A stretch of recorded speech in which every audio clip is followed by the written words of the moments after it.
My name is Karishma Popli. I am here because I truly believe that in order to affect change, you have to lead by example.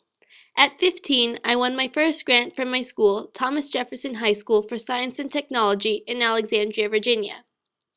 I believe it is the social responsibility of educated people to help educate those less fortunate and confined by rural impediments.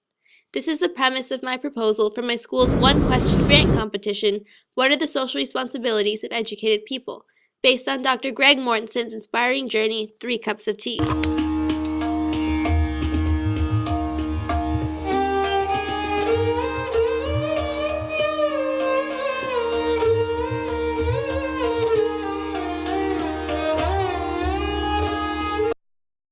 This is the Haveli School in Singh, Rajasthan, India, where I will empower young girls and boys of this village to seek a better life through a more productive education.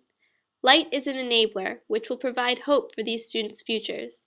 They will be able to study more effectively at night by using solar technology, which will enable them to get better grades and test scores. Confidence in their own abilities will rise like hope from the sun's empowering rays.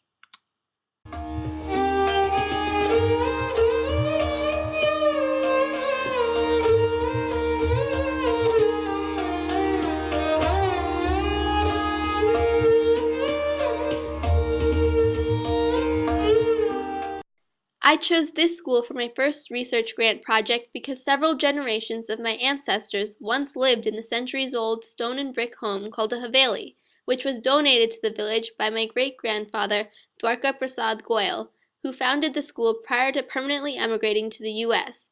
The school was established primarily to educate village girls who are typically not afforded an opportunity for education. The school now has 350 boys and girls in kindergarten through 12th grade who live in poverty with little or no access to electricity. With support from trustees like my grandfather Vinod Kumar Goyal, this school now proudly has so many students from the entire village who come here to learn tuition-free. The inspiration for this project came at age 11 when I first visited India because my family wanted me, a 4th-generation American of Indian descent, to see the village school. I experienced firsthand how there was often little or no electricity for hours or days throughout my stay in India, and wondered how students could effectively study without adequate lighting on a consistent basis. I was extremely frustrated by not being able to finish reading, or constantly getting logged off the computer, or being stuck in the bathroom with no lights, and having to sleep in 100-degree heat with no fans or air conditioning. This is still a common occurrence in average homes and businesses throughout India.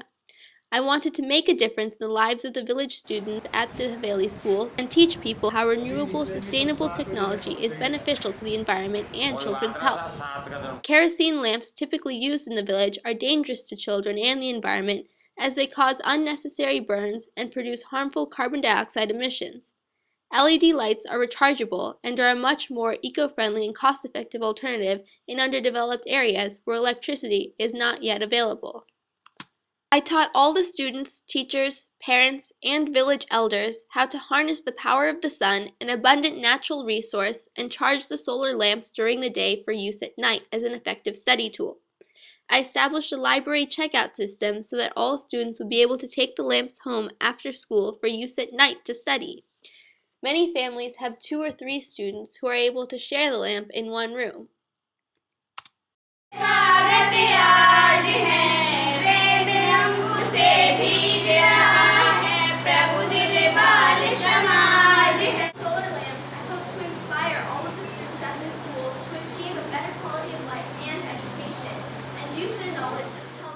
The most profound experience on the trip was meeting the students and hearing their thoughts about being educated in the village. They appreciate the introduction of technology in education and hope to become Army officers, government administrators, teachers, and bookkeepers with their acquired knowledge. I visited a few students' homes and saw how they lived without electricity or running water. They have to overcome so many obstacles to seeking an education. They have more chores and responsibilities than we do. I felt so incredibly thankful for all the opportunities and resources we have to succeed, while so many students around the world struggle just to be able to obtain an education. It was an extremely humbling experience. I received letters from the students at the Haveli School addressing me as Sister Karishma and thanking me for the incredible difference the lamps have made in their lives. One girl shared her ambition to become a doctor and treat the villagers she has grown up with. She received the state's highest gold medal award for academic excellence. This demonstrates that the village school has a huge impact in changing the lives of its newly empowered students. After obtaining my grant, I interviewed CEOs of companies that provide solar lamps to determine the most cost-effective way to implement my grant project. Miss Anna Sedana of the 1 Million Lights Foundation in Palo Alto, California, liked my proposal and agreed to match my school grant. I also serve as a global ambassador of 1 Million Lights to bring about awareness of the need to provide solar lamps to rural, underdeveloped areas of the world. I planned our trip to the village school, as well as the logistics of traveling abroad and getting vaccinations, passports, and visas. Through my project, I have educated thousands of students in the U.S. and abroad about the need to effect change by helping those less fortunate and confined by rural impediments with renewable solar technology which sustains our environment. With my second grant award in 2010, based on my school's one-question competition, How Can We Maintain Our Individuality in an Increasing Impersonal and Technological World?, I took inspiration from Aldous Huxley's A Brave New World, more determined to work with elementary, middle, and high school students in my community to bring solar lights to other village schools around the world, including the Mercy Care Center School in the Mathare Valley slum of Nairobi, Kenya, where students have The social impact of my grant project is helping rural village students achieve a better quality of life through the use of sustainable technology. My project has had many ripple effects for which I am extremely thankful. Nobel Peace Prize laureate Dr. R.K. Pachauri, chairman of the UN Intergovernmental Panel on Climate Change, invited me to share the impact my project has in mitigating the effects of global climate change. We have such a long way to go, so much to do. Yes. And So this young lady is going to do it. Yes. Our hopes are in her. Choosing women as social Yes, entrepreneurs. absolutely. So how did you choose women? Why? What was the reasoning behind that? Well, for one thing, women in this respect are far more committed to doing something. They are the ones who are bearing the brunt of the problems of lack of lighting. So, they have an inherent commitment to this. Secondly, I think in a typical village scene, they would also be listened to by other women in the village.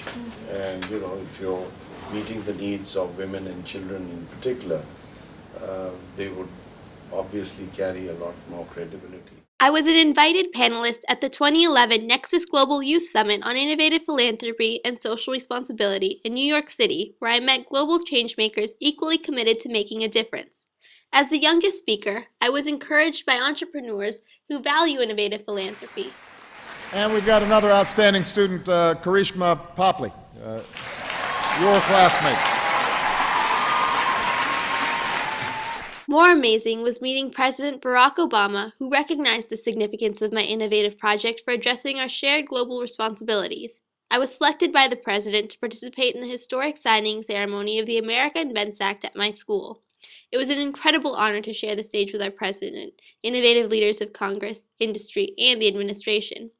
Even more fulfilling is the ability to effect change by empowering students in underdeveloped areas with education and technology to light their future.